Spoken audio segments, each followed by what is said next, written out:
Chapter 1. The stranger at the Gatiz storm came like a curse. Rain lashed the stone cottage in sheets, turning the narrow road beyond into a river of mud. Lightning split the sky, illuminating the moors in violent flashes, brief, bone-white glimpses of a world gone feral. Elara pressed her palms against the windowsill, watching the trees bend and thrash like tortured things. She should have been afraid of the storm. Instead, she welcomed it. 3 weeks ago, she'd fled London with nothing but a borrowed name and the clothes on her back. 3 weeks since her engagement had shattered in a single, brutal evening, her fianche's confession delivered over champagne, his mistress standing beside him with pitying eyes. The scandal had torn through her life like fire through parchment. Her friends had turned away. Her family had called her hysterical when she refused to forgive and move forward. So she'd run. This cottage inherited from an aunt she'd barely known was the only place left that didn't feel like a trap.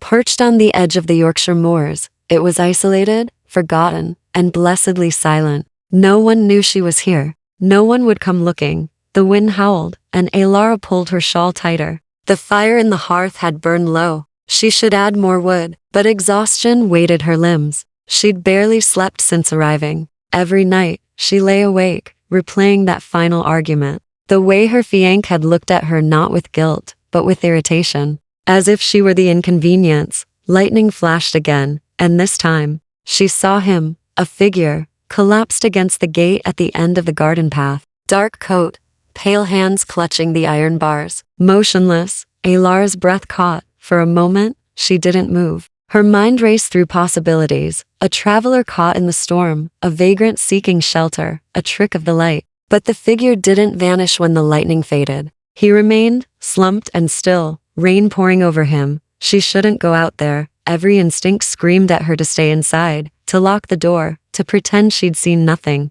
She'd spent weeks building walls around herself, choosing solitude over the risk of being hurt again. And yet he'll die out there. The thought moved her before she could question it. Elara grabbed her cloak and the oil lamp from the mantel, then unbolted the door. The wind nearly tore it from her hands. Rain soaked through her clothes in seconds, cold and vicious. She held the lamp high, shielding the flame with her body as she stumbled down the path. "Hello?" Her voice was lost in the storm. The man didn't move. She reached the gate, breathing hard. Up close, she could see him more clearly, tall, broad-shouldered, dressed in clothing far too fine for a vagrant. His coat was heavy wool tailored, though now torn and stained. His head was bowed, dark hair plastered to his face, and there was blood.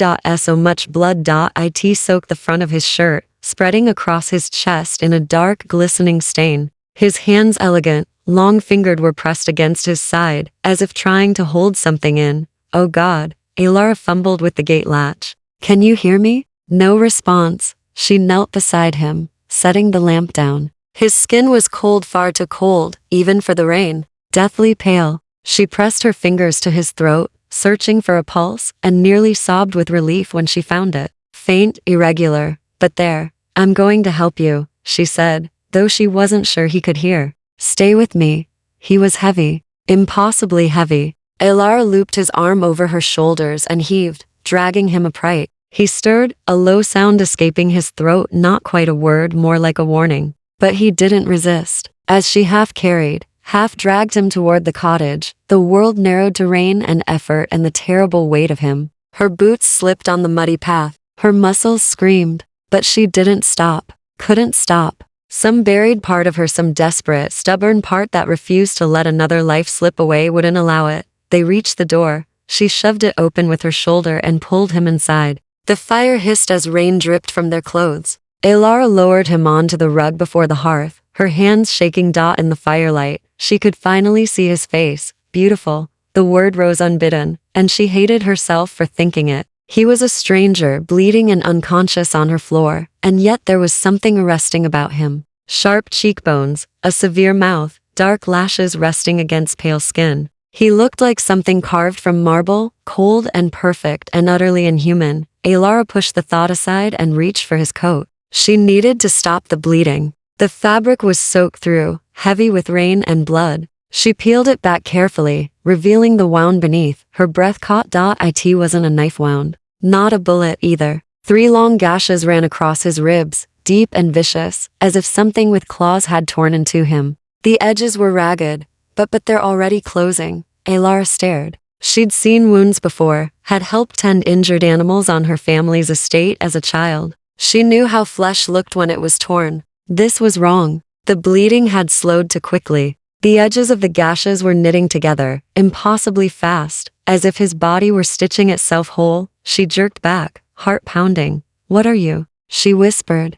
His eyes opened. They were black, not brown black, bottomless and fathomless, like staring into a void. For a moment, he simply looked at her, his gaze sharp despite the pallor of his skin. Then he spoke, his voice low and rough, edged with something that might have been pain or warning. "You should not have brought me inside." Alara's pulse hammered in her throat, but she didn't move, didn't run. "You were dying." His mouth curved just slightly, not quite a smile. "Yes." Silence stretched between them, broken only by the crackling fire and the storm's fury outside. He studied her with those unsettling eyes, and she had the sudden, visceral sense that she'd just opened her door to something far more dangerous than the weather. "Who are you?" she asked. He was quiet for a long moment. Then, with visible effort, he pushed himself upright, one hand still pressed to his side. "Someone," he said softly, "who will bring ruin to your doorstep." Chapter 2. The rules of night. Alara didn't sleep that night. She'd built up the fire, brought blankets, even boiled water for tea, though the stranger hadn't touched it. He'd simply sat before the hearth, silent and watchful, his dark eyes tracking her every movement, like a predator assessing prey. The wound on his side had stopped bleeding entirely. She'd seen it happen, watched the torn flesh knit itself closed in a matter of hours, leaving only pale scars that looked weeks old. It defied everything she understood about the human body, because he's not human. The thought lodged in her chest like a stone. Dawn came reluctantly, gray light seeping through the windows. The storm had passed, leaving the moors shrouded in mist. Alara stood at the kitchen counter, her hands wrapped around a cup of cold tea she'd forgotten to drink. Behind her, the stranger remained motionless in his chair. She should demand answers, should insist he leave. But every time she opened her mouth, the words died on her tongue. There was something about him, something in the careful stillness of his posture, the way he held himself apart that suggested violence would follow the wrong question. "You're afraid of me." His voice made her flinch. She turned, meeting those bottomless eyes. "Should I be?" A pause. Then, "Yes, honesty at least." Alara set down her cup, gripping the counter's edge to steady herself. "Then why haven't you hurt me?" "Because you asked the right question." He leaned forward slightly, firelight casting shadows across his severe features. "You asked who I am, not what. The distinction matters. Does it? To some of us." He tilted his head, studying her with unnerving intensity. "You're not screaming, not running. Most mortals would have fled by now. I'm not most mortals." Something flickered across his face, too quick to name. "No," he said softly. "I can see that." Silence settled between them, heavy with unspoken things. Outside, a crow called, harsh and lonely. Alara moved to the window, needing distance from those eyes. The moors stretched endlessly, wild and indifferent. "What attacked you?" she asked. "Rivals." "Rivals in what?" "A war you should know nothing about." His voice hardened. "One that will come looking for me if I stay." Alara turned. "Then leave." "I can't." "Why not?" He rose slowly, unfolding from the chair with inhuman grace. Even wounded, even weakened, he moved like water, smooth, inevitable. He crossed to the window beside her, careful to keep several feet between them. "Daylight," he said simply, gesturing to the pale morning beyond the glass. "I can tolerate it for brief periods, but sustained exposure would finish what my enemies started." Understanding dawn cold and terrible. "You're vampire." The word fell like a stone into still water. "Though we prefer nightborn, among ourselves." The old word carries unfortunate associations. Alara's heart hammered. She should be terrified, should be screaming, running, doing anything except standing calmly beside a creature that shouldn't exist. But shock had numbed her. Or perhaps it was exhaustion, or perhaps some broken part of her simply didn't care anymore about danger. "Do you drink blood?" The question emerged steadier than she felt. "Yes, human blood." "When necessary." He turned to face her fully, and there was no apology in his expression. "But only with consent. It's law among my house, has been for centuries. We do not take without permission." Your house? Thornwood. He said the name like an old wound. One of the 7 great houses that govern our kind. I am, he paused, something like reluctance crossing his features. I was its lord, before the coup. Alara absorbed this, trying to reconcile the man before her with the image those words conjured. A vampire lord. Immortal nobility. And yet he stood in her cottage, wounded and hunted, speaking of laws and consent as if they mattered. Why are they hunting you? Because I refuse to sanction the breaking of our oldest law. His jaw tightened. House Ravencroft wants dominion over mortal territories. They propose harvesting, taking blood by force, turning humans into livestock. The other houses debate, but I stood against it. Alone, it seems. So they tried to kill you. They tried. A grim smile touched his mouth. They failed, though not by much. Alara moved away from the window, needing to think. Her cottage suddenly felt smaller, the walls pressing close. She'd fled London to escape scandal and heartbreak, seeking only peace and solitude. Instead, she'd stumbled into something far darker, a war between immortals, fought in shadows, with humanity hanging in the balance. How long do you need? She asked. He blinked, surprise cracking his carefully controlled expression. What? How long before you're healed enough to travel? 2, she gestured vaguely. Do whatever it is you need to do. You're offering shelter. I'm offering practical solutions. Alara crossed her arms. You can't leave during the day. You're injured. And if your enemies come here, if they find you, I'm already implicated simply by having you in my home. So, how long? He stared at her for a long moment, something unreadable moving behind those dark eyes. 3 days, he finally said. Perhaps 4. The wounds will heal, but I'll need to feed to restore my full strength. Then you have 3 days. She met his gaze steadily, refusing to look away. But I have conditions. Of course you do. Was that amusement in his voice? You don't hurt me. You don't bring danger to this house intentionally. And when you leave, you make sure no one follows. She paused. And you tell me your name. I won't shelter a stranger. He was quiet for a long moment, studying her with an intensity that made her skin prickle. Then slowly, he inclined his head, a gesture too formal for the modern world, like something from a distant century. Lucian, he said. My name is Lucian Thornwood. And you have my word, mortal woman. No harm will come to you by my hand. Alara, she replied. Alara Ashford. Alara. He spoke her name carefully, as if tasting it. Why are you helping me? She thought of London, of betrayal and broken promises, of the hollow ache that had driven her to this isolated place, because someone should. Chapter 3.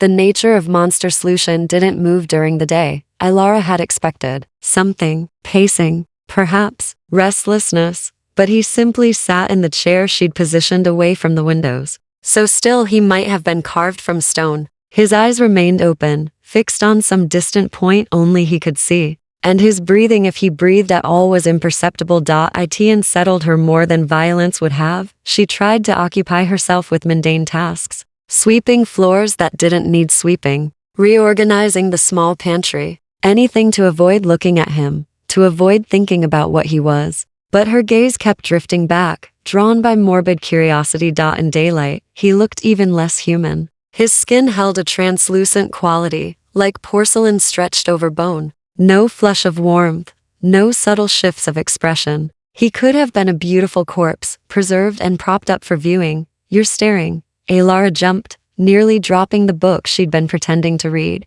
Lucian's eyes had shifted to her, sharp and aware despite his unnatural stillness. I thought you were. She trailed off, uncertain how to finish. Asleep. A slight curve of his mouth. We don't sleep as you do. During daylight hours, we enter a state of suspension, conscious, but dormant. The body conserves energy, prioritizing healing over movement. He paused. It's deeply uncomfortable. Can you feel the sun? Yes.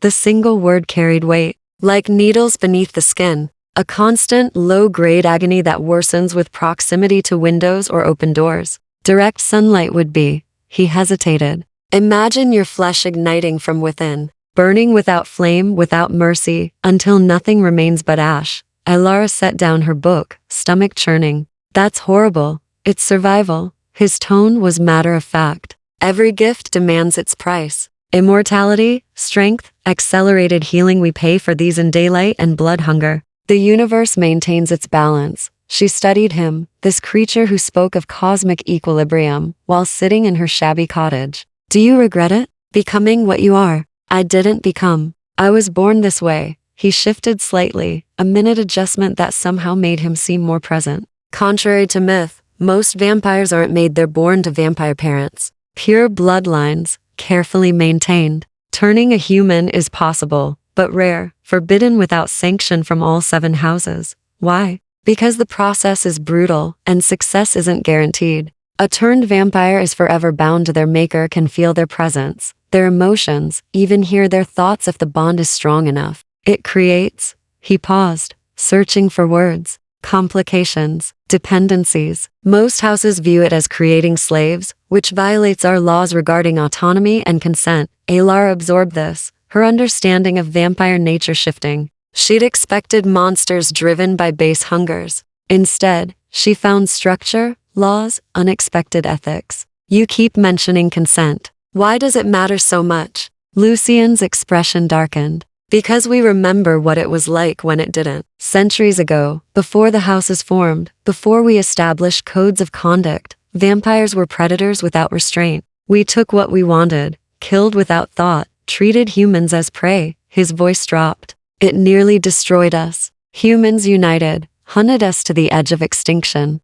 We survived only by changing, by imposing rules on ourselves, establishing territories, creating consequences for those who broke our laws. Self-preservation disguised as morality, perhaps. He met her gaze. Does the motivation matter if the outcome is just? It was a fair question. Alara rose, moving to the kitchen to make tea, more for something to do than from genuine thirst. The kettle hissed as she set it on the stove. The wound on your side, she said. What made it? Claws. Ravencroft's shock troops don't carry weapons, they are weapons. Vampires who've undergone enhancement rituals, trading their humanity for pure predatory power. No conscience, no hesitation. Perfect soldiers for a house that wants to abandon our codes, and you fought them alone. I had allies once. Bitterness crept into his tone. But when the vote came, when Ravencroft proposed their new order, the other houses chose neutrality. Better to wait and see which way power flows than risk backing the wrong side. House Thornwood stood alone, and I paid the price for that isolation. The kettle whistled. Alara poured water over tea leaves, watching them unfurl in the heat. You could have run, hidden. Why stand against them if you knew you'd lose? Silence stretched behind her. When Lucien finally spoke, his voice was quiet, almost vulnerable. Because someone has to. Alara turned, 2 cups in hand. She crossed to him, offering one. He took it with careful fingers. Though she suspected he wouldn't drink. You used my words, she said. They resonated. He looked down at the cup. I've lived for 300 years, Alara. I've seen empires rise and fall, watched humanity evolve from superstition to science. And in all that time, I've learned one truth. Evil flourishes when good people choose silence. I couldn't be silent. Not about this. Something in her chest tightened, recognition, perhaps, or kinship. She'd spent weeks drowning in her own betrayal. Convinced the world was cruel and caring was foolish. But here was an immortal creature, ancient and powerful, clinging to principles even when they cost him everything. They'll come for you, she said. Ravencroft's people. They'll track you here eventually. Yes. And when they do? Lucien looked up, meeting her eyes. In the gray afternoon light, his gaze held shadows of things she couldn't name: regret, determination, something that might have been sorrow. Then I'll make sure you're far away before the violence begins. I've brought danger to your door, but I won't let it touch you. That much at least, I can control. Alara sat in the chair across from him, cradling her own tea. Outside, clouds gathered again, promising another storm. Inside, the fire crackled, and a vampire lord spoke of honor while the world prepared to hunt him. She should be afraid. Instead, she felt something else entirely, something dangerous and unfamiliar. She felt alive. Chapter 4. Small Mercy's night fell like a benediction. Alara saw the change in Lucien the moment darkness claimed the moors.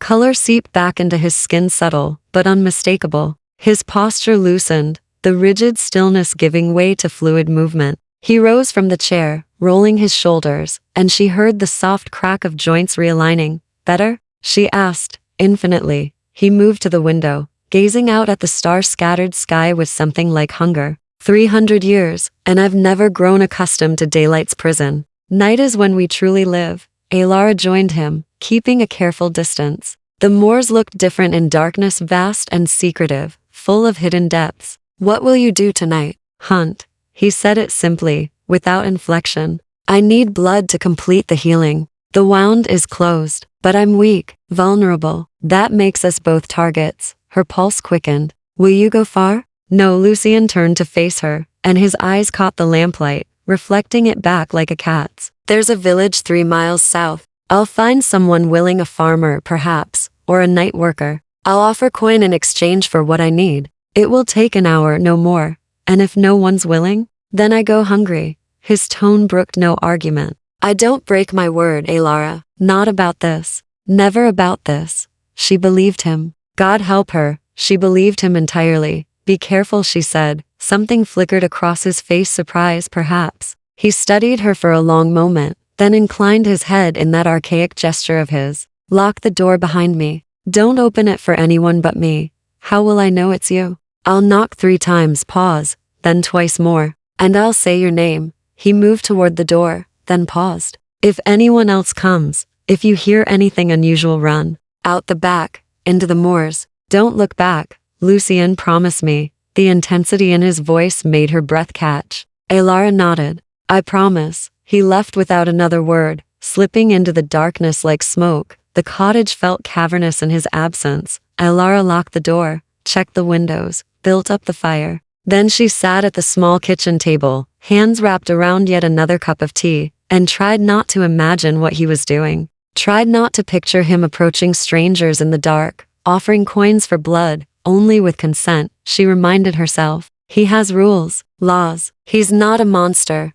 But wasn't he? Wasn't that exactly what he was? A beautiful, articulate monster who'd learned to disguise his nature with philosophy and codes of conduct. She thought of her fiancé, of his charm, his carefully constructed façade of devotion. He'd had rules to spoken vows, social contracts, the promise of forever. And he'd broken every one without hesitation, without remorse. At least Lucien was honest about what he was. The thought startled her. When had she started comparing a vampire to her ex-fiancé? When had the monster become preferable to the man? A sound outside made her freeze. Not the wind. Not an animal. Footsteps measured, deliberate, circling the cottage. Alara's heart hammered. Too soon for Lucien to return. Far too soon. 3 shadows passed by the window, tall and unnaturally graceful. She pressed herself against the wall, barely breathing. Through the gap in the curtains, she caught glimpses, pale faces, dark clothing, eyes that gleamed with predatory intelligence. Ravencroft's people.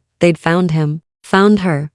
One of them tried the door. The handle rattled, testing the lock. Alara's hand flew to her mouth, stifling a gasp. She should run, should follow Lucien's instructions and flee into the moors. But her legs wouldn't move, terror rooting her in place. She's inside. A woman's voice, cold and amused. I can hear her heart, fluttering like a trapped bird. The Thornwood Lord isn't here. A man this time, deeper. But his scent is everywhere. He's been sheltering in this hovel. Then we wait. The woman again. He'll return for her. They always return for their pets. Laughter, soft and cruel. Alara forced herself to move. Kitchen, back door. Lucien had told her to run, and she'd promised. She took 3 silent steps. The front door exploded inward. Splinters flew. One of them stood in the doorway, backlit by moonlight, impossibly tall. A man with silver hair and eyes like ice. No need to flee, he said pleasantly. We're not here to hurt you. We simply have questions about your guest. Alara grabbed the iron poker from beside the hearth. Her hands shook, but she held it steady. Get out, spirited. The vampire smiled, revealing elongated canines. I see why Lucien chose you. He always did have peculiar taste in mortals. I said get out, or what? He stepped inside, and the other two followed, the woman and another man, forming a loose semicircle. You'll strike me with that quaint little poker? How delightfully medieval. The woman laughed. Let's not play with our food, Marcus. Ask your questions and be done with it, Marcus. Alara committed the name to memory, though she wasn't sure why it mattered. Her gaze darted between them, searching for escape routes, finding none. Where is Lucien Thornwood? Marcus asked, his pleasant tone never wavering. I don't know. Lying makes this tedious. He moved closer, and Alara swung the poker. He caught it mid-swing, one-handed, without apparent effort. Then he yanked, pulling her forward. She stumbled, and his free hand caught her throat, not choking, just holding, a casual demonstration of power. Let's try again, he whispered. Where is he? Alara met those cold eyes, terror warring with fury. Go to hell, the woman sighed. She's useless. Kill her and leave the body. Lucian will understand the message. Marcus's grip tightened, and the window shattered. Lucian exploded through it in a cascade of glass and fury, slamming into Marcus with enough force to tear him away from Alara. They hit the far wall, and the entire cottage shook. Run. Lucian roared. This time, Alara's legs obeyed. Chapter 5. Blood and Belangela ran. She burst through the back door into the frigid night, her breath tearing from her lungs in ragged gasps. Behind her, the cottage erupted with sounds of violence, crashes, snarls, the wet crack of bone meeting bone. She didn't look back. Couldn't. The moors stretched endlessly before her, dark and treacherous. Her boots slipped on wet grass, and she nearly fell twice before she found her rhythm. The cold bit through her thin dress, but adrenaline kept her moving.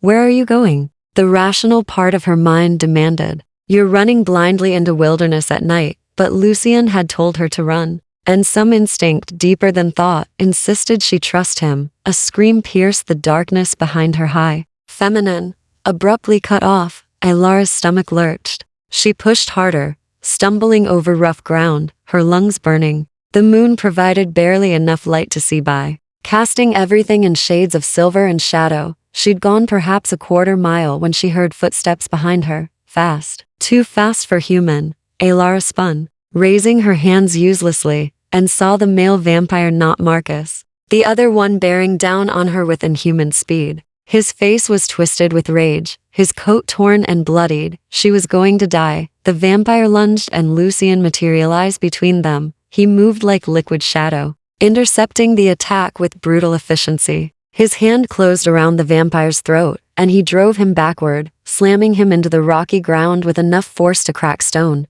The vampire thrashed, clawing at Lucian's grip, but Lucian held firm. You violated sanctuary, Lucian said, his voice utterly cold. You threatened an innocent under my protection. House law is clear on the penalty. Ravencroft will. The vampire choked out. Ravencroft isn't here. Lucian's other hand rose, fingers curled like claws. I am. Alara turned away before she saw what happened next, but she heard it, the wet final sound of violence ending. Then silence, broken only by her own harsh breathing and the wind across the moors. Footsteps approached, careful and measured. Alara, she turned slowly. Lucian stood 3 feet away, blood on his hands and splattered across his torn shirt. In the moonlight, he looked feral, dangerous every inch the monster she'd tried to convince herself he wasn't. But his eyes were gentle. Are you hurt? He asked. She shook her head, unable to find words. The others are dead, he said it quietly, without pride or regret. They won't trouble us again,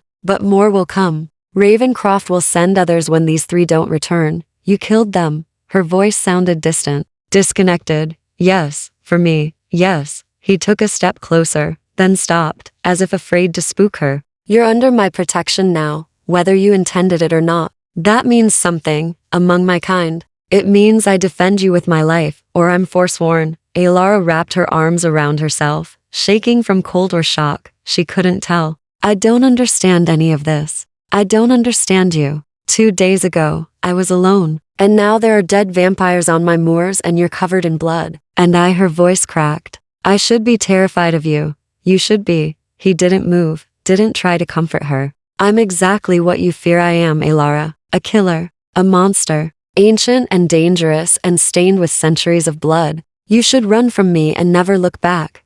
Then why don't I? The question burst from her, raw and desperate. Why am I standing here instead of screaming? Why do I? She stopped, the words tangling in her throat. Lucian watched her with those fathomless dark eyes. Because you're tired of being afraid, he said softly. Because you've been hurt by your own kind, betrayed by those who should have protected you. And somehow a monster's honesty feels safer than a human's lies. The accuracy of it stole her breath. I won't lie to you, Lucian continued. I won't pretend to be something I'm not. Won't hide my nature behind pretty words. I am a vampire. I drink blood. I've killed, and I'll kill again to protect what's mine. But I will never," his voice hardened with conviction. "I will never betray you, never use you, never make you doubt your own worth for my convenience." Tears burned behind Alara's eyes. She'd spent weeks drowning in self-doubt, replaying every conversation with her fiancé, wondering what she'd done wrong, how she'd failed to be enough. And here was a vampire, an actual monster, offering her something no human had: unconditional honesty. "I need to feed," Lucien said abruptly. "The fight drained me. I was on my way back from the village when I sensed them at your cottage. I didn't have time to." He trailed off, looking uncomfortable for the first time since she'd met him. "You need blood," Alara said. "Yes, now, soon. I can wait until we return to use mine." The words fell between them like stones into water. Lucien went utterly still. "What?" Alara stepped forward, closing the distance between them. Her hands were still shaking, but her voice steadied. "You said vampires only take blood with consent. I'm giving it. You're weak, and more enemies are coming, and she swallowed hard. "I trust you." Alara, "No," he backed away, shaking his head. "You don't understand what you're offering. Blood taking is intimate. It creates bonds, connections. I won't use your trauma and fear to. I'm not afraid." And saying it aloud, she realized it was true. Standing on the dark moors with a blood-covered vampire, surrounded by death and danger, she felt no fear, only clarity. "You saved my life. Let me help save yours." Lucien stared at her for a long moment, something like wonder crossing his face. Then slowly, he extended his hand. "If you're certain," he said quietly. Alara placed her hand in his. His skin was cool, his grip gentle. "I'm certain." Chapter 6. The taste of truth. They returned to the cottage in silence. Alara was acutely aware of Lucien beside her, his careful distance, the tension in his shoulders, the way he kept glancing at her as if she might vanish. The bodies were gone, she noticed. He must have dealt with them while she waited, hidden them somewhere the authorities would never find. Inside, the cottage bore scars of violence, broken furniture, shattered glass, deep gouges in the walls. But the fire still burned, and the lamp still glowed, and somehow that made it feel less like a battlefield and more like home. "Sit," Lucien said, gesturing to the chair farthest from the carnage. His voice was strained. "Please." Alara sat, watching as he moved to the window and closed what remained of the curtains. His hands trembled slightly, the first sign of weakness she'd seen in him. He was struggling, she realized, hunger warring with control. "How does this work?" she asked. He turned, leaning against the wall as if he needed the support. "I need to explain the rules first. Blood taking between vampire and mortal creates a temporary bond. You'll be able to sense my emotions for a few hours afterward, perhaps feel echoes of my presence. It fades, but it's intrusive, intimate in ways that have nothing to do with the physical act. And if it happens repeatedly, the bond strengthens, becomes permanent." His jaw tightened. "That's why consent is so crucial." "Why?" "We have laws about it. Taking blood creates power over the mortal, not mind control, but influence. A connection that can be exploited." Alara absorbed this. "Have you done this before?" "With mortals? Rarely. I prefer animal blood when possible, or purchase blood from willing donors in cities. Taking directly from a sources." He paused. "Powerful. The blood is richer, carries the donor's emotions and essence. It's why some vampires become addicted to it, why Ravencroft wants to institutionalize the practice. But you won't become addicted to mine." No, the word was firm. "I've lived 3 centuries without losing myself to blood hunger. I won't start now." She believed him, rose from the chair and crossed to where he stood, watched the way his eyes tracked her movement, hunger and caution and something else, something that made her pulse quicken. "Where?" she asked softly. "Your wrist." His voice had gone rough. "It's the least intimate location. Quick, controlled. I'll take only what I need, nothing more." Alara extended her left arm, palm up. Her pulse fluttered visibly beneath the pale skin of her wrist. Lucien stared at it for a long moment, his expression caught between need and restraint. "This is still a terrible idea," he murmured, "then stop trying to talk me out of it." A ghost of a smile touched his mouth. He moved closer, achingly slow, until only inches separated them. His hand closed around her wrist, gentle, reverent. His thumb traced the vein there, feeling her pulse. "It will hurt," he warned. "Only for a moment. But I'm not fragile." "No," he looked up, meeting her eyes. You're not. He lowered his head, and she felt his breath against her skin cool, like night air. His lips brushed her wrist, feather light. Then his teeth. The pain was sharp and sudden, bright as lightning. Elara gasped, her free hand flying to his shoulder. But he'd told the truth. The pain lasted only seconds before fading into something else entirely. Warmth spread up her arm, languid and strange.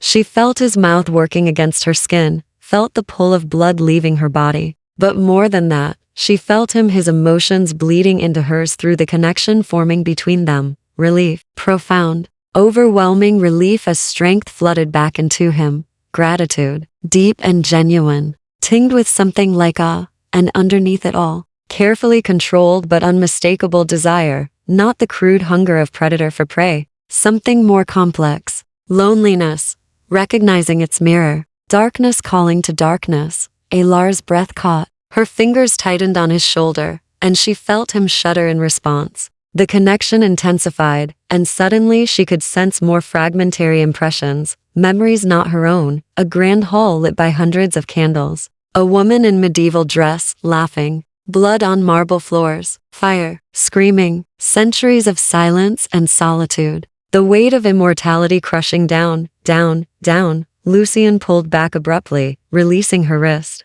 He stumbled backward, chest heaving despite his lack of need for air. Blood stained his lips, and his eyes had gone completely black, not just the irises, but the whites as well, twin voids in his pale face. I'm sorry, he rasped. I took too much. The connection I didn't mean for you to see. You're so lonely. The words fell from Elara's lips, unbidden. Tears streaked her cheeks, though she hadn't realized she was crying. 300 years, and you're so utterly alone. He stared at her, something cracking in his carefully maintained composure. Yes. She touched her wrist where two small punctures welled with blood. Already they were closing, healing impossibly fast. His venom, perhaps, or some property of vampire saliva. The physical wound would leave no trace, but the emotional one, Elara could still feel him, a quiet presence at the edge of her consciousness. His surprise, his horror at having revealed himself so completely, his desperate need to retreat, to rebuild the walls she'd glimpsed behind. Don't, she said softly. Don't what? Don't hide from me. She moved closer, despite the warning in his posture. You've seen my pain, my broken heart, my shame, my reasons for hiding on these moors. It's only fair. I see yours. Fair has nothing to do with it. His voice was raw. I'm 300 years old, Elara. I've done things that would sicken you. I've lived so long that most of humanity blurs together, meaningless and brief. You can't, he stopped, something like anguish crossing his face. You can't look at me like that. Like what? Like I'm human. Like I deserve compassion. Elara reached out, placing her hand over his heart. No heartbeat, just stillness and cold. But beneath the physical emptiness, through the bond between them, she felt him ancient and wounded and achingly, desperately real. You're not human, she agreed. But maybe you deserve compassion anyway. Chapter 7. Siege in Darkness. They spent the following day preparing for war. Lucian moved through the cottage with renewed strength, boarding up the broken window, reinforcing the doors with furniture. His movements were efficient, purposeful, but Elara could feel the tension radiating from him through their bond. It hadn't faded as he'd predicted. If anything, it had grown stronger. A constant awareness of his presence, humming beneath her skin. They'll come tonight, he said, hammering a plank across the window frame. Ravencroft won't ignore 3 dead operatives. He'll send more, and they'll be prepared this time. Elara sorted through the kitchen drawers, looking for anything that might serve as a weapon. How many? At least 6, possibly more. He paused, testing the board's strength. I can handle 6, but if they bring one of Ravencroft's enhanced soldiers, the ones who've undergone the rituals, our chances diminish significantly. Then we leave. Now, before they arrive. And go where? Lucian turned to face her, his expression grim. They've marked your scent, Elara. They know what you look like. Know you're helping me. Running will only delay the inevitable, and it will make you look guilty of crimes you haven't committed. I am helping you, she pointed out. That makes me guilty by their standards. By their standards, yes. But not by law, not by the codes that govern vampire-mortal interactions. He crossed to her, his dark eyes intense. If we survive this, if we can get word to the neutral houses about what Ravencroft is doing, they'll have to intervene. Attacking mortals who've offered sanctuary, violating the consent laws, these are executable offenses. Ravencroft is gambling that he can eliminate me before the other houses notice. And if you're wrong, if the other houses don't care, something bleak moved across his face. Then we die together, and Ravencroft wins. The casual way he said it, we die together, sent a chill through her. But also something else. Something warm and dangerous that she refused to examine too closely. Show me how to fight them, she said. Lucian blinked. What? You said I'm under your protection. That means I'm part of this, whether I want to be or not. She set down the knife she'd been holding, pathetically small, but better than nothing. So stop trying to shield me, and teach me how to survive. He studied her for a long moment, and she felt his emotions through the bond: surprise, reluctance, and underneath it all, a fierce pride that made her chest tighten. All right, he said finally. But understand, you can't overpower them. Even the weakest vampire is 10 times stronger than the strongest human. Your only advantages are unpredictability and the fact that they'll underestimate you. Then teach me to be unpredictable. They spent hours drilling. Lucian showed her where vampires were vulnerable: eyes, throat, the soft hollow behind the knee. He taught her to use her smaller size as an advantage, to duck under attacks instead of meeting them head-on. He demonstrated how to break holds, how to create distance, how to use everyday objects as weapons. Fire, he said, gesturing to the hearth. We're not as vulnerable to it as myth suggests, but flames still cause significant pain and damage. If you can set one of them alight, they'll panic. What about stakes through the heart? Hollywood nonsense. A stake through the heart will hurt, certainly, but it won't kill. Nothing kills us permanently except decapitation, complete incineration, or sustained exposure to sunlight. He paused. Or starvation, but that takes decades. Alara tried not to think about the horror of slowly starving to death over decades. What about religious symbols? Crosses? Holy water? Completely ineffective. We're not demons, Alara. We're a different species, evolved or cursed, depending on your perspective. God doesn't enter into it. By the time night fell, Alara's muscles ached and her head spun with information. But she felt more prepared than she had any right to. Lucian had armed her with knowledge, and that was worth more than any weapon. They ate a cold dinner. Alara ate at least, while Lucian watched with an expression that might have been longing or regret. She could feel his hunger through the bond, a low ache that had nothing to do with blood and everything to do with the simple human ritual of sharing a meal. Do you miss it? She asked. Food, the taste of it. Sometimes. He leaned against the counter, arms crossed. Especially bread, strangely. I remember my mother's bread, fresh from the oven, butter melting into it. I'd give a decade of my life to taste that again. Your mother was human? Yes. My father was vampire, pure bloodline, old nobility. Their marriage scandalized both communities, but they loved each other desperately, and that love produced me. His expression softened. She lived to be 63. I watched her age, watched time claim her, while I remained unchanged. When she died, I understood for the first time what immortality truly cost. Alara reached across the table, covering his hand with hers. The touch sent warmth through their bond, her compassion meeting his grief, two wounded souls recognizing each other. I'm sorry, she said. Don't be. She lived well, loved well, died peacefully in her sleep. It's more than most get. He turned his hand over, lacing his fingers through hers. More than either of us may get, after tonight. Lucian, he tensed suddenly, his head snapping toward the door. They're here. Alara heard it, then footsteps surrounding the cottage. Many footsteps. Far more than 6. Lucian rose, moving to the window and peering through a gap in the boards. What little color he'd regained drained from his face. How many? Alara whispered, joining him. 12. His voice was hollow. And one of them is wearing Ravencroft's seal. A high captain.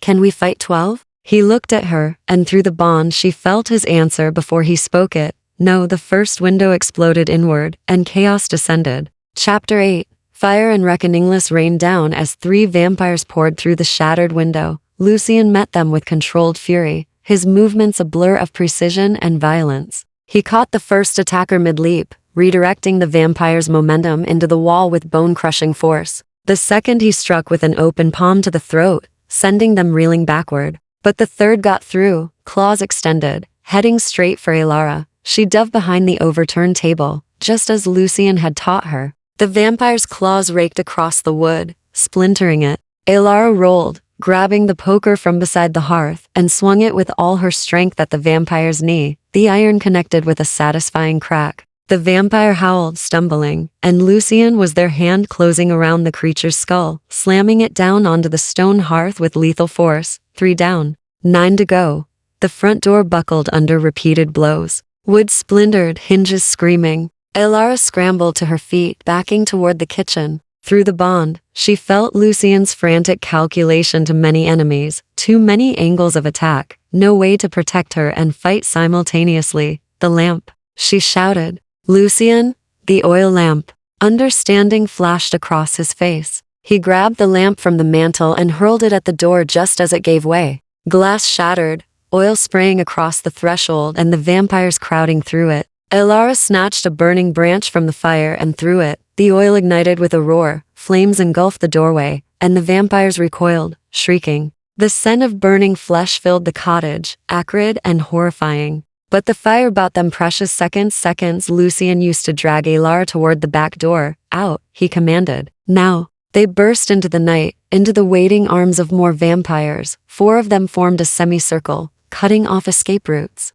And in the center stood a figure that made even Lucian hesitate, a tall woman in crimson armor, her eyes glowing like coals. Ravencroft's silver seal emblazoned across her breastplate, the High Captain, Lucian Thornwood. Her voice was silk over steel. You've caused Lord Ravencroft considerable inconvenience, Serafini. Lucian positioned himself between the captain and Alara, every muscle coiled. I didn't realize Ravencroft was sending his favorite lapdog to do his dirty work. Careful, Thornwood. Your title's been stripped. You have no standing to trade insults with your betters. Serafini's gaze slid to Alara, and her smile sharpened. Is this your pet? The mortal you're risking everything for? She's under my protection. Protection you no longer have the authority to grant. Serafini took a step forward. Surrender now, and I'll make her death painless. Resist, and I'll let my soldiers take their time with her while you watch. Through the bond, Alara felt Lucian's rage cold, ancient, murderous, but also his fear, not for himself, for her. Over my corpse, he said quietly. That can be arranged. Serafini moved, even prepared, even watching for it. Alara barely saw the attack. One moment, the High Captain stood 10 feet away. The next, she was on Lucian, driving him backward with a flurry of strikes too fast to follow. Lucian blocked, deflected, but he was already wounded, already weakened by days of healing and fighting. Serafini was fresh, enhanced, and utterly ruthless. The other for vampires closed in on Alara. She ran, not a way Lucian had taught her that running from vampires was futile. Instead, she ran toward the cottage, toward the flames, now licking out the front door. One of the vampires caught her arm, yanking her backward, but she twisted, using his own momentum against him, just as Lucian had shown her. He stumbled, and she kicked hard at his knee, the vulnerable spot, then raked her nails across his eyes. He howled, releasing her. She bolted into the burning cottage. Smoke choked the air, heat searing her skin. The fire had spread to the furniture, the curtains, consuming everything. Alara grabbed the iron kettle from the stove, still hot from earlier, and swung it at the vampire pursuing her. It connected with his temple, and he went down, but the others were coming. And the cottage was an inferno. Think like a human. What advantages do humans have? Her gaze fell on the pantry, on the bottles of spirits her aunt had left behind. High-proof alcohol, flammable. Alara grabbed 3 bottles, smashing them against the floor near the back door. Glass and alcohol spread across the threshold, pooling. She grabbed another burning branch, the heat nearly unbearable now, and touched it to the puddle. A wall of flame erupted between her and the vampires. Clever girl. One of them snarled. But you're trapped now. Burn with your house, or come out and face us. Through the smoke, through the bond, Alara felt Lucian. He was losing. Serafini was too strong to fast. In moments she would finish him. Alara looked at the flames surrounding her, at the structural beams above, already weakening from the fire, at the bottles still remaining in the pantry. An idea formed, desperate, insane, but possibly their only chance. She grabbed every remaining bottle, moved to the center of the room beneath the weakest beam, and smashed them all. Then she climbed onto the table, reaching up to grasp the burning beam with her bare hands. The pain was excruciating. She screamed, pulling with all her strength, feeling the wood give way.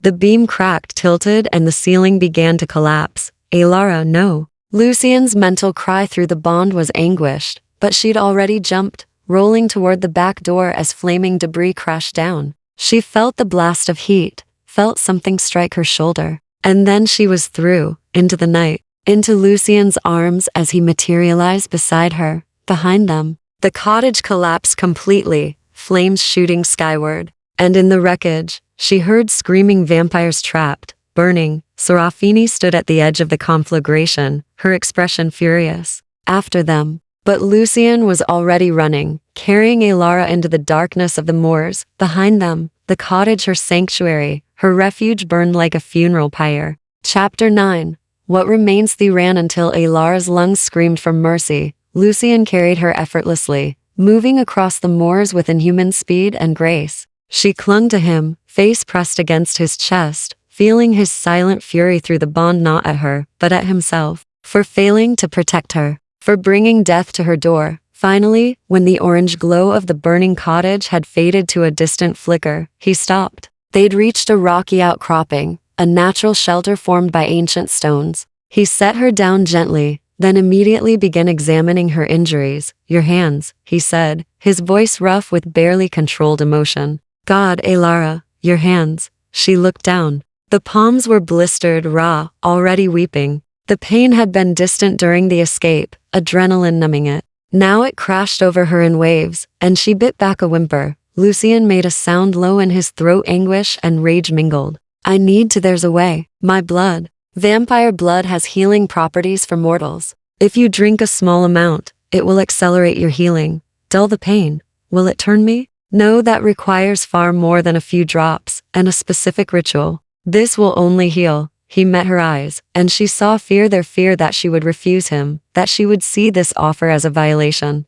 But I won't force you. If you'd rather endure it naturally, do it, Alara said through gritted teeth. He nodded, bringing his wrist to his mouth. His fangs extended. She watched the transformation, fascinated despite the pain, and he bit down. Dark blood welled, and he held his wrist to her lips. Just a little, he murmured. 3 or 4 swallows, no more. The blood was strange on her tongue, colder than human blood, with an almost metallic sweetness. But as she swallowed, warmth spread through her body. The pain in her hands began to recede, the blistered skin tingling as it started to heal. Through the bond, she felt him, his relief, his guilt, his desperate tenderness. After the 4th swallow, he pulled away. Enough. More would make you ill. Alara examined her hands. The blisters were already shrinking, the angry red fading to pink. Not completely healed, but dramatically improved. She flexed her fingers, amazed. Thank you, she whispered. Don't thank me. Lucian turned away, shoulders rigid. You're hurt because of me. Your home is destroyed because of me. I should have left the moment I woke in your cottage. Should have refused your help, your shelter. His voice broke. Your impossible kindness. Lucian, they'll hunt us until one of us is dead. Alara. Serafini won't stop. Ravencroft won't stop. And he turned back, and she saw anguish written across every line of his face. I can't protect you. I thought I could, thought my strength would be enough, but I was wrong. You had to save yourself tonight. Save me. By destroying your own home. The accusation in his voice wasn't directed at her, but at himself. Alara stood, ignoring the protest from her healing hands, and crossed to him. She placed one hand on his chest, feeling the stillness where a heartbeat should be. I made my choice, she said firmly. I chose to help you. I chose to fight beside you. And I chose to burn that cottage down because it was the only way to save us both. She held his gaze. Don't dishonor my choices by drowning in guilt. You don't understand what you've sacrificed. I understand perfectly. Her voice hardened. That cottage was a hiding place, a refuge from a world that hurt me. But it was also a prison. I was dying there, Lucian. Slowly, quietly, suffocating under the weight of my own shame and grief. She pressed her hand more firmly against his chest. You didn't bring death to my door. You brought purpose, direction, a reason to fight instead of hide. He stared at her, something vulnerable and raw moving behind his eyes. You're defending a monster. I'm defending someone who keeps his word. Someone who's suffered for his principles. Someone who, she stopped, the words catching in her throat. Someone who makes me feel alive again. The confession hung between them, dangerous and true. Lucian's hand came up, covering hers. Alara, he said softly, we can't, I not. Because I'm immortal and you're not. Because I'm a vampire and you're human. Because this, he gestured between them, encompassing the bond, the connection, everything unspoken. This can only end in grief. You'll age, and I won't. You'll die, and I'll remain. I've watched everyone I've ever cared for turn to dust. I can't, his voice cracked. I can't do it again. Then turn me. The words fell like stones into still water. Lucian recoiled as if she'd struck him. No, you said it was possible and I said it was forbidden without sanction from all 7 houses. Which I don't have. Which I'll never have, because I'm a fugitive and they're all compromised or cowardly. His hands gripped her shoulders, not roughly, but with desperate intensity. Even if I could, even if the ritual succeeded, you'd be bound to me forever. Able to feel my emotions, hear my thoughts, compelled by blood to obey my commands. I won't make you a slave, Alara. I won't take your autonomy, no matter how much he stopped himself, jaw clenching. No matter how much you what? She pressed. No matter how much I want to keep you, he finished, the admission tearing from him. God help me. I want to keep you. Want to give you immortality. Want centuries with you instead of decades. Want to be selfish and cruel, and take what I desire without thought for the cost. But I won't, because I love you too much to trap you. The world stopped. You love me, Alara whispered. Lucian closed his eyes. Yes. She rose on her toes and kissed him. Chapter 10. Dawn and Covenant. The kiss was gentle at first, a question more than a claim. Lucian froze, his entire body going rigid with shock. Then slowly, carefully, he responded. His hand came up to cup her face, thumb tracing her cheekbone with devastating tenderness. The kiss deepened, and through the bond, Alara felt everything he'd been holding back: longing, fear, desperate hope, and underneath it all, a love so profound it threatened to consume them both. When they finally broke apart, both breathless, he pressed his forehead to hers. This is madness, he whispered. Then let's be mad together. He laughed, actually laughed, the sound rough and surprised. You're extraordinary, impossible, and entirely too brave for your own good. I learned from the best. They stayed like that for a long moment, holding each other beneath the stars. But reality intruded, as it always did. Dawn was perhaps 3 hours away, and Serafini would be hunting them. We need a plan, Alara said reluctantly. Lucian nodded, pulling back, but keeping one hand laced with hers. There's a sanctuary, the Hollow Court, neutral territory where all 7 houses can meet under truce. If we can reach it, if we can petition the assembled lords, they'll have to hear the charges against Ravencroft. How far? 2 nights' travel on foot. 1 night, if I carry you and don't stop. He hesitated. But it will drain me completely. I'll be defenseless during daylight, vulnerable to attack. Then we find shelter during the day. Together.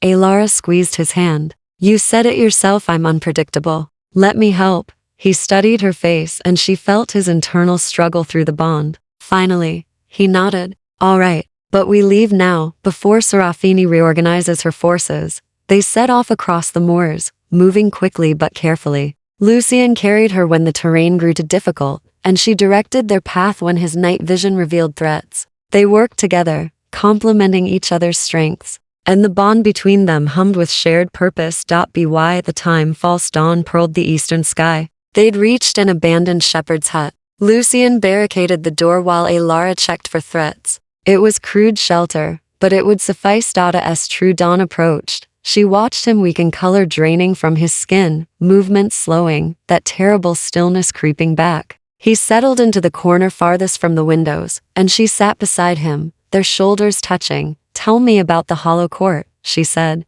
What should I expect? Politics, he said, his voice already growing distant. Endless. Byzantine politics. The 7 houses: Thornwood, Ravencroft, Silvermere, Blackthorn, Nightshade, Winterbourne, and Crimson Vial, each led by a lord or lady who's ruled for centuries. They'll listen because they must, but whether they'll act, he trailed off, that depends on how persuasively we argue.